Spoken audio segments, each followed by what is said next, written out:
Привет! В этом видео расскажу о том, как я отшивал девушек, о своих тарелочных приключениях. Начать эту историю, пожалуй, можно с моей начальной школы.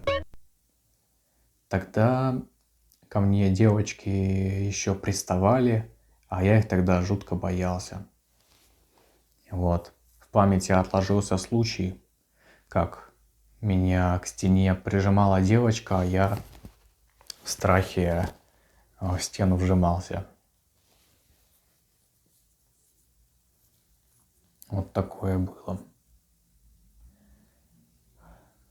В средней школе ситуация стала противоположная. Девушки ко мне интерес потеряли, а я уже тогда их вниманием пользоваться не мог. И был один. В старшей школе уже стал общаться с девушками в интернете из-за границы. Так я познакомился с китаянкой, с ней я поссорился на полгода.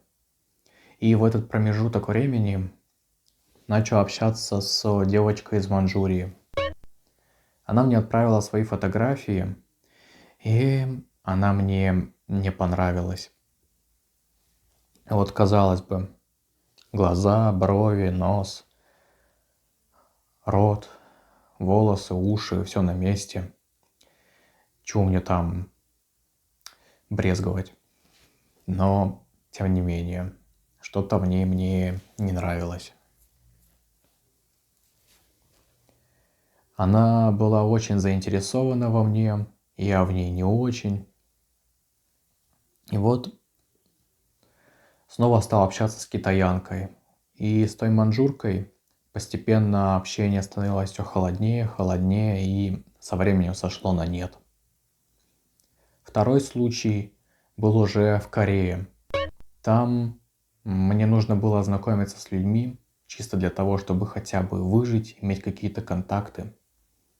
Так я познакомился с кореянкой. Уже в интернете я знал, что она толстая, но все равно пошел на встречу с ней. Банально, чтобы узнать человека, чтобы, если что, был какой-то знакомый в стране. Вот, мы встретились в кафешке, она за меня заплатила. Вот мы там посидели, поболтали о чем-то, о том о сём. И вышли, и идем к метро.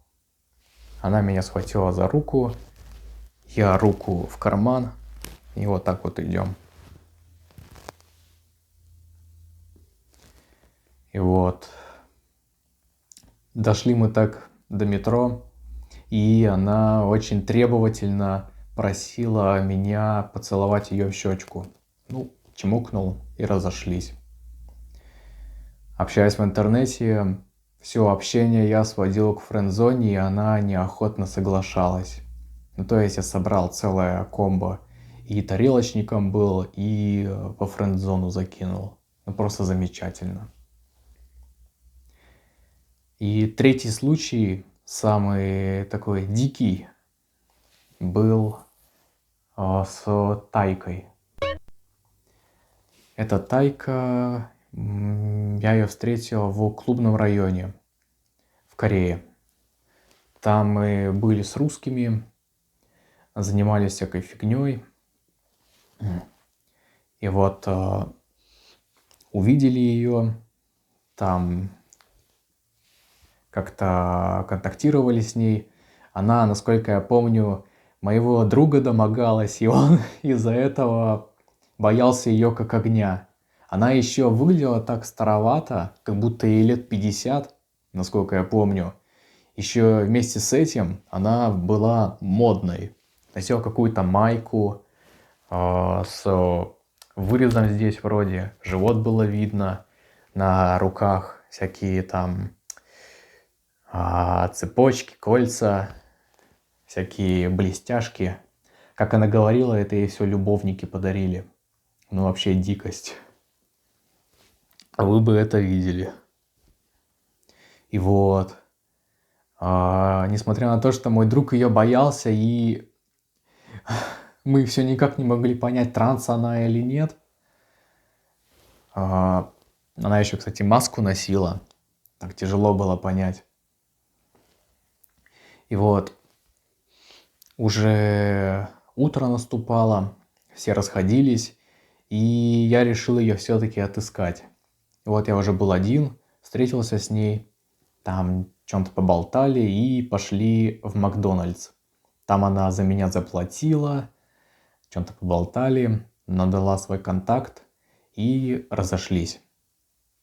На следующую ночь также с русскими пошли в клубы. Та женщина, конечно же, была там. Она уже стала меня домогаться.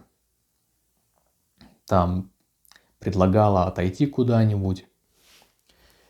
Мою руку себе между ног сувала, чтобы я убедился, транс она или нет. А я ей говорю, что мне нужна девушка помоложе. Она обиделась. И в ту ночь больше с ней не пересекался. Там дальше по своим делам пошли. И вот, общался я с ней в интернете, так понемножку. Она мне писала, первое. Постепенно общение тоже с ней не шло. Я с ней не общался. Поначалу мне было просто лень. Там своими мыслями был занят. Я уже собирался из страны улетать. Ну и так улетел из страны и контакт ее потерял. Вот 3 случая, когда я отшивал женщин. С точки зрения этики, это, конечно, все некрасиво. Ну да ладно. Женщины ко мне внимание все-таки проявляют. Я не нахожусь на дне полового рынка, а так чисто на среднем уровне, как и большинство парней. Но тем не менее, того желанного внимания, которое я бы хотел получать, я его не имею. И поэтому все выходит вот так, как оно есть. Какие-то женщины ко мне внимание проявляют, они мне не нравятся. Я проявляю внимание другим женщинам. И им уже, в свою очередь, я не нравлюсь. А вот так и живем, крестьяне. На этом у меня все. Пока-пока.